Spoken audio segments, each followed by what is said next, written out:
Seguro has escuchado sobre la comunicación, pero ¿sabes qué es la teoría de la comunicación? Comencemos por el principio. Antes de explicar este concepto, definiremos qué es teoría y qué es comunicación. La teoría es considerada como un sistema lógico, un conjunto de ideas y conceptos organizados para poder explicar fenómenos en un campo específico del conocimiento, aplicadas bajo ciertas reglas. En pocas palabras, son leyes que obedecen un orden determinado. La comunicación es un saber integrado, ya que se compone a partir de la unión de diversas disciplinas o fenómenos, como lo son las físicas, biológicas, cognitivas, psicológicas, sociológicas y tecnológicas, es decir, un conocimiento pluridisciplinar o multidisciplinar. De ahí que exista más de una teoría sobre el origen y desarrollo de la presente disciplina, partiendo desde distintos enfoques. Uno de los primeros autores que comenzó a hablar del tema fue Aristóteles, el cual definió el estudio de la comunicación como los medios de persuasión que tenemos a nuestro alcance, es decir, es la acción mediante la cual se interactúa con el entorno, con un objeto claro, intercambiar información. La transmisión de información, mensajes, ideas, significados o contenidos se da a través de símbolos, signos, representaciones entre sujetos que interactúan. Por medio de la comunicación se espera llegar a procesos de entendimiento, donde la estructura cognitiva de los autores se vea modificada para dar disposición de conducta. Para un mayor resumen, tomaremos de ejemplo al Dr. Santiago Montes.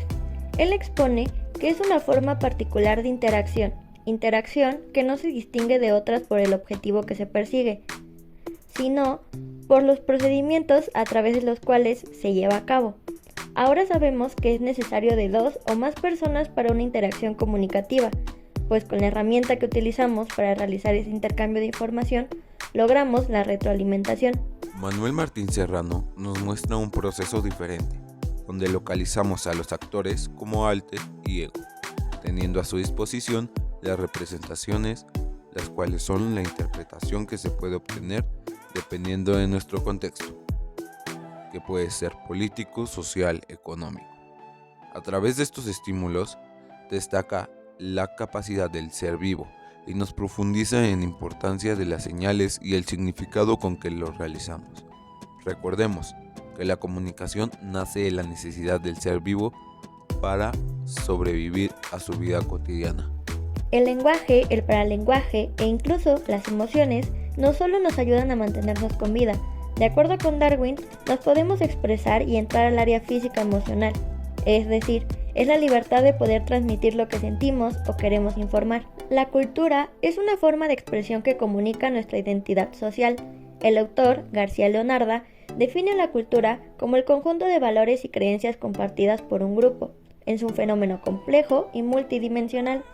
La cultura popular, explicada por el autor Aguado, corresponde con el inmenso territorio de la tradición, donde confluyen los usos sociales del pueblo, los relatos orales, los ritos populares, la artesanía y la música popular, entre algunos más. La cultura de élite nos menciona que es expresada en las obras de arte y caracterizada por la autoría reconocida, el refinamiento, el prestigio social, la codificación intencional de las formas y recursos, así como por el valor político. Podemos hallar en la cultura de las masas el proceso de absorción y transformación de la cultura de élite y de la cultura popular en las condiciones económicas y sociales de la sociedad de masas, de acuerdo con el mismo autor. Ok, después de ese contexto de qué es la cultura y cómo está sincronizada con la comunicación, continuemos con la teoría, pues esta es el conjunto de ideas y conceptos organizados para poder explicar los fenómenos de un tema o un campo específico del conocimiento, que en este caso es la comunicación. Retomando a Manuel Martín Serrano, él define a la teoría general de la comunicación como aquella que estudia la capacidad que poseen algunos seres vivos de relacionarse con otros seres vivos intercambiando información. Las teorías de la comunicación son explicaciones sobre cómo es probable que funcione el proceso comunicacional en determinado contexto y para ciertos participantes. Estas teorías se utilizan para entender el proceso técnico de la comunicación humana, omitiendo otros tipos de comunicación, como los que existen entre objetos y animales. Pero, desde el primer tercio del siglo XX hasta la actualidad, la teoría de la comunicación se ha ido desarrollando y estructurando a través de diferentes perspectivas, desde las teorías físico-matemáticas hasta las teorías psicológicas. Por ello, podemos determinar la complejidad de esta misma creando la polisemia en el concepto de la comunicación.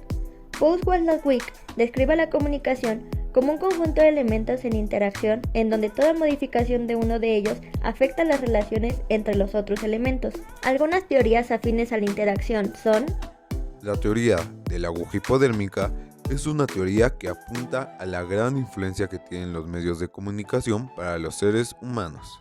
El nombre de la teoría viene relacionado con el efecto de una inyección hipodérmica, comparando cómo los medios de comunicación entraban a la piel y atacaban a los receptores. En palabras del semiótico Charles Morris, el individuo de hoy en día se encuentra rodeado de una red interminable de signos, mediante los cuales los otros procuran imponer los propios objetivos. La teoría de los efectos limitados estipula que como seres individuales, pero sobre todo pensantes, tienen la capacidad de seleccionar mensajes.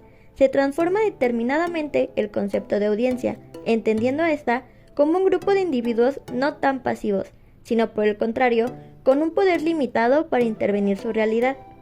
El poder de los medios de comunicación no es del todo absoluto, pues su dominio solo funciona en ciertas variables psicológicas de carácter individual. Esta teoría confirma que la selección de mensajes está determinada por la percepción. Otra teoría que de igual manera es bastante mencionada y se desprende de la teoría de los efectos es la teoría de la agenda setting o el establecimiento de la agenda. Esta plantea que los medios de comunicación escogen los temas sobre los que se habla y se discute, así como su importancia, su orden y la manera de transmitirlos. Los medios elaboran con antelación una agenda de trabajo sobre la información que van a difundir, determinan la importancia de los hechos del país y del mundo, les asignan un orden planeado y pensado relacionalmente con el objetivo de lograr mayor audiencia, un mayor impacto y una determinada conciencia sobre cierto tema. A la vez, deciden cómo evitar referirse a determinada información, etc. Pero, ¿qué hace que estas teorías sean tomadas como científicas? Son clasificadas de este modo si cumplen con las siguientes características. 1. Debe explicar el fenómeno. 2. Se debe organizar el conocimiento sobre el fenómeno. Y 3. Puede predecir cómo se manifiesta el fenómeno, dependiendo del contexto. En conclusión, la teoría de la comunicación es un campo coherente de prácticas metadiscursivas, es decir, abarca el estudio de la capacidad que tienen los seres vivos de relacionarse entre sí, mediante el intercambio de señales y expresiones. Entonces, la teoría de la comunicación debe investigar y estudiar las capacidades de los seres para establecer esta interacción.